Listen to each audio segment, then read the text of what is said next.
Kahyangan yang sedang menikmati libur kuliahnya hanya berguling di kasur sambil membaca buku yang baru saja Bumi belikan untuknya. Tok tok tok. Gadis itu menutup bukunya dan langsung beranjak ke arah pintu yang diketuk. "Ya, tunggu," sautnya sambil berjalan. Ceklek. "Bu, ada apa?" tanya Yayang saat keduanya berdiri berhadapan di ambang pintu kamarnya. "Ada Alex," jawab ibu. Kahyangan mengernyitkan dahinya. "Tumben, ada apa?" Ibu hanya menggelengkan kepalanya sambil mengangkat bahu. "Ya udah, aku ganti baju dulu," ucapnya sembari menutup pintu kembali.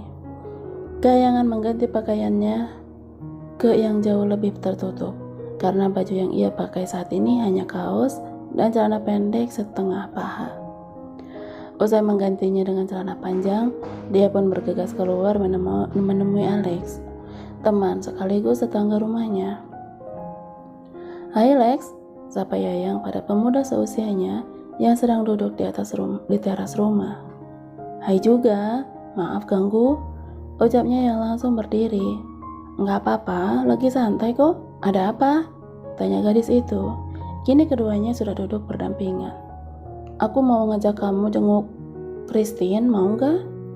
Kahyangan diam sejenak. Dia tahu memang teman satu gerejanya itu sedang tertimpa musibah kecelakaan 3 hari lalu. "Siapa aja?" tanya Kahyangan. "Kalau dari sini sih cuma kita, tapi kalau sampai rumah sakit ya ketemu juga sama yang lain," jelas Alex. Matanya menatap Kahyangan penuh harap. "Aku masuk dulu sebentar ya, mau izin sama Bumi." Alex mengangguk dengan senyum yang jelas sangat ia paksakan. Kahyangan bangun dari duduknya. Dia kembali masuk lagi ke dalam kamar untuk mengambil benda pipi miliknya yang tergeletak di atas meja belajarnya. Dia langsung mencari kotak sang kekasih lalu menelponnya. Hanya terdengar suara nada tunggu saat ia menghubungi Bumi. Tak seperti biasanya, pemuda itu lama sekali mengangkat telepon darinya. "Kamu kemana sih?" gumamnya kesal. Dia yang sudah berkali-kali menghubungi tidak kunjung diangkat akhirnya menyerah. Kahyangan kembali keluar untuk menyetujui ajakan Alex. 30 menit cukup untuk dia bersiap ke rumah sakit. Selama itu juga ia masih mencoba menelpon dan mengirim pesan kepada Bumi. Dia tidak ingin ada kesalahpahaman terjadi di antara keduanya kelak, karena dia tahu Bumi seringkali mau ngawasi dirinya jika di luar rumah. "Yang penting aku sudah bilang ya, awas kalau kamu marah sama aku," ucapnya kesal, lalu memasukkan benda pipi itu ke dalam tas. Kahyangan yang satu mobil dengan Alex tidak banyak bicara. Mereka hanya berbincang seputar kuliah dan kegiatan ibadah lainnya. Sampai akhirnya mobil sampai di parkiran rumah sakit. Kahyangan bergeming meski Alex memintanya untuk cepat turun. "Ini kan rumah sakit milik keluarga Bumi," gumamnya pelan sambil menatap bangunan 15 lantai itu. "Kamu kenapa sih?" tanya Alex bingung saat melihat raut wajah khawatir teman wanitanya itu. "Enggak apa-apa, kita jangan lama-lama ya," pinta Kahyangan sebelum turun. "Iya, tapi aku juga ada cara kok habis ini," jawab Alex. Kahyangan akhirnya mengangguk. Dia turun dari mobil bersama Alex, masuk ke rumah sakit. Keduanya berjalan beriringan dengan menjaga jarak.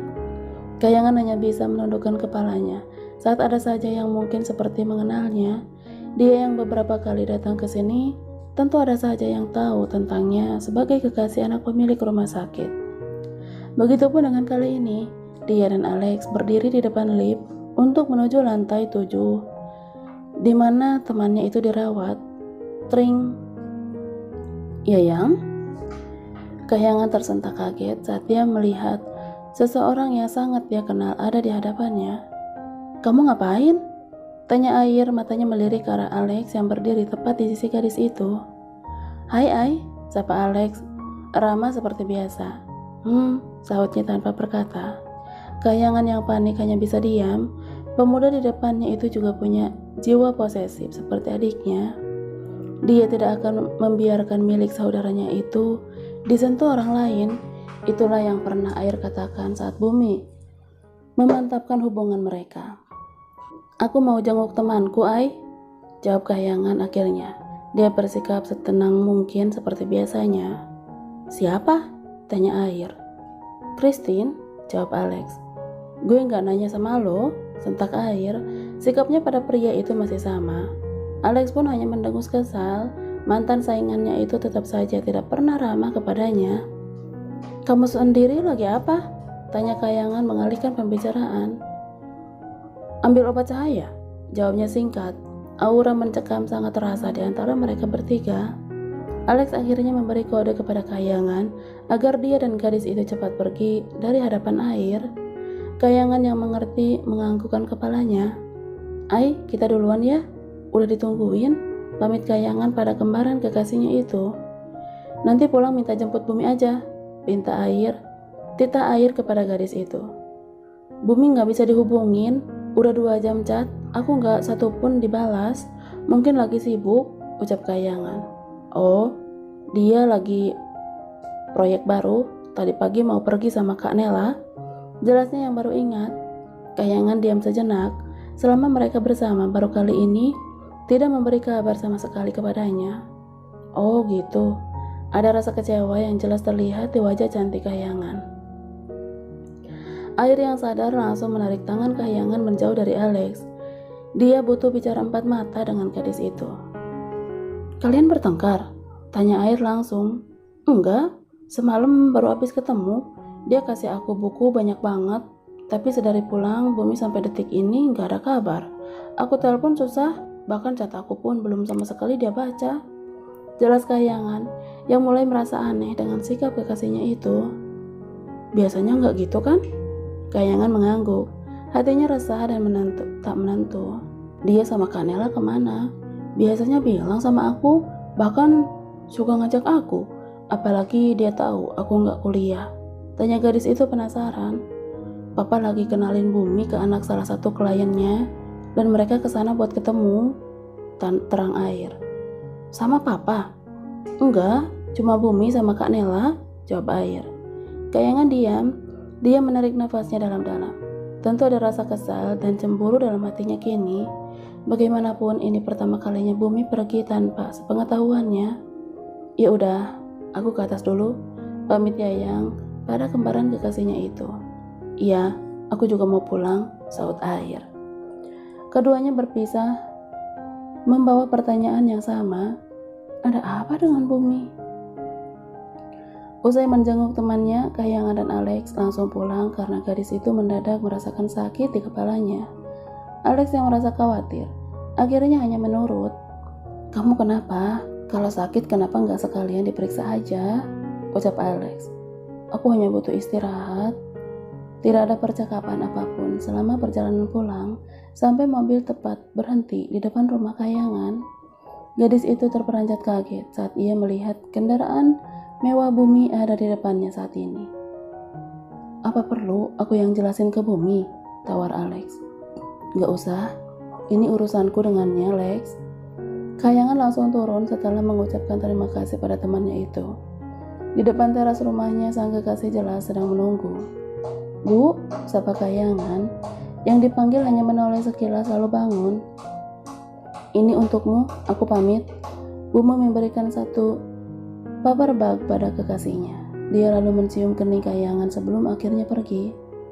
"Tunggu, Bu," cekal Kayangan, namun dengan sangat lembut Bumi melepasnya. "Aku pulang, kita bicarakan nanti." Bumi benar-benar pergi tanpa menoleh lagi ke arah Kayangan yang terus memanggil namanya. Masuknya ia ke dalam mobil membuat gadis itu berhenti berteriak. "Maaf, Yang, aku lelah," lirihnya sambil mengusap air mata yang jatuh ke pipinya. Bumi terus memutar setir mobilnya untuk pulang. Hari ini sangat melelahkan baginya. Pergi ke suatu tempat, membahas proyek baru yang baru ingin ia lakukan. Dengan langkah gontai, dia terus menapaki lantai bangunan tinggi itu menuju kamar apartemen milik orang tuanya.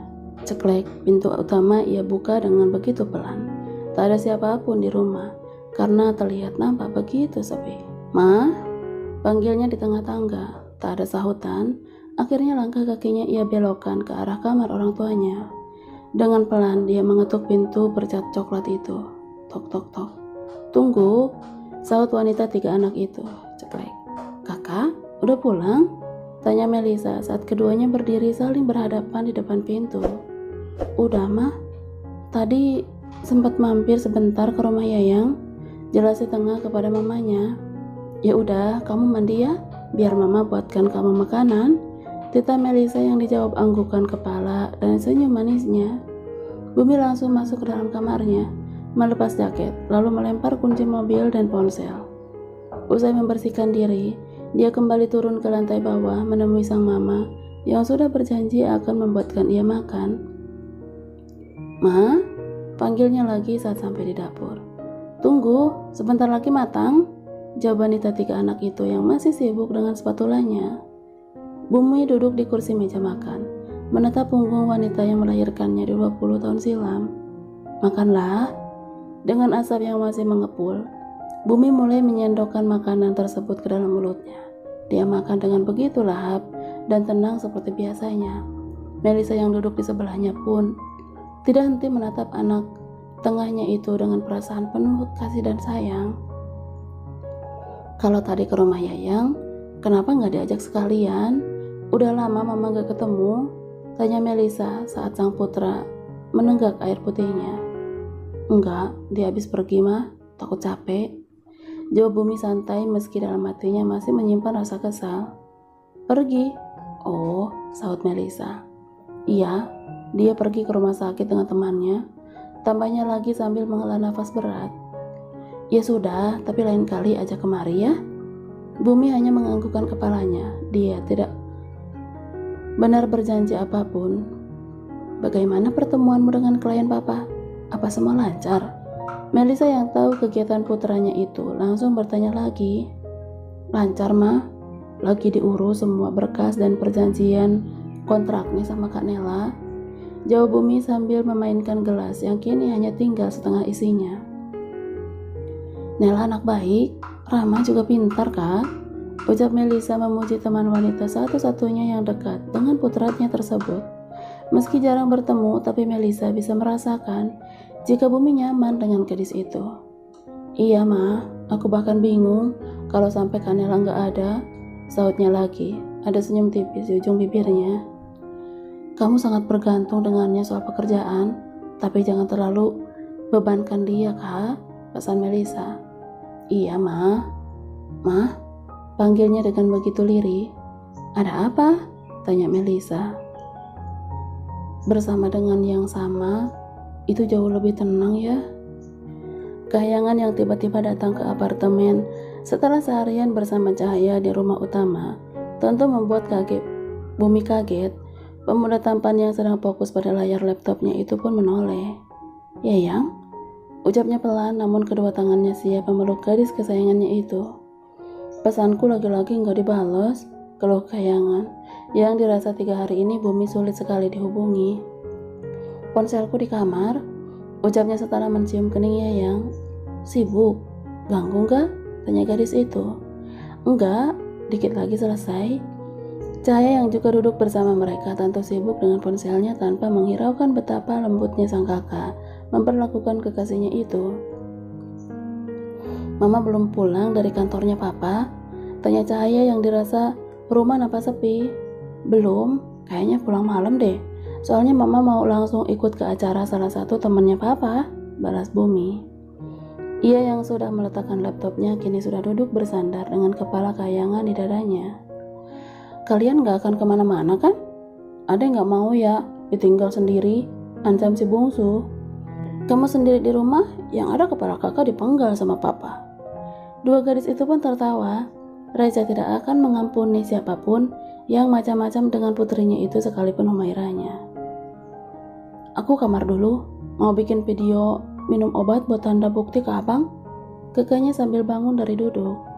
Kini tinggal Bumi dan Kayangan di ruangan tengah, masih dengan posisi yang sama, yaitu saling memeluk. Bohong jika Bumi tidak merindukan gadisnya itu, tapi padatnya tugas kuliah dan pekerjaan membuat dia akhir-akhir ini menjadi jarang menghubungi Kayangan. Apa aku membuatmu bosan? Bumi diam tidak menjawab. Dia masih dengan lembut menciumi pucuk kepala Kayangan, hal yang seakan menjadi kebiasaannya saat sedang berdua, bahkan ia sering juga melakukannya di depan keluarga. Perilaku sepele, namun itulah cara mengungkapkan betapa sayangnya dia kepada Kahyangan. Aku hanya sedang takut. Kahyangan mendongakkan wajahnya. Kini kedua pasang mata itu pun bertemu. Apa aku jelek sampai kamu ketakutan? Kahyangan justru tertawa karena tidak mengerti dengan kata takutnya yang diucapkan kekasihnya. Aku takut kamu meninggalkanku. Aku takut kamu lebih nyaman dengan orang yang selalu bersamamu di bawah atap tempat ibadah kalian yang sama. Lirih Bumi, dia mengeratkan pelukannya saat Kahyangan mencoba untuk bangun. Siapa? Alex? Tanya Kahyangan. Aku takut doanya lebih didengar dan dikabulkan Tuhan daripada doaku. Aku takut dia yang selalu lebih sering menyebut namamu daripada aku. Aku takut kesamaan kalian membuatmu lebih memilih rasa nyaman daripada perasaanku.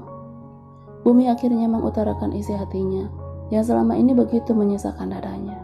Rasa takut kehilangan Kahyangan membuat dia merasa frustasi sendiri. Kamu tidak mempercayaiku ternyata, jawab Kahyangan dengan nada getir. Kamu meragukan perasaanku. Tanpa kamu pikir, aku pun merasakan hal yang sama jika kamu bersama Kak Nela. Tapi apa pernah aku salah menilai kedekatan kalian? Apa kamu pikir aku tidak terluka saat wanita itu ada di belakangmu saat kalian melaksanakan kewajiban sebagai hambanya? Sayang, Bumi langsung menangkup wajah Kahyangan yang sudah banjir air mata. Andai aku bisa, Bu, tangisnya pecah dalam pelukan Bumi. Keduanya sama-sama terluka di atas kata perbedaan cara mereka mengadu pada Tuhan. Harusnya aku sadar diri jika salamku tidak pernah bisa untuk menjawab Assalamualaikummu.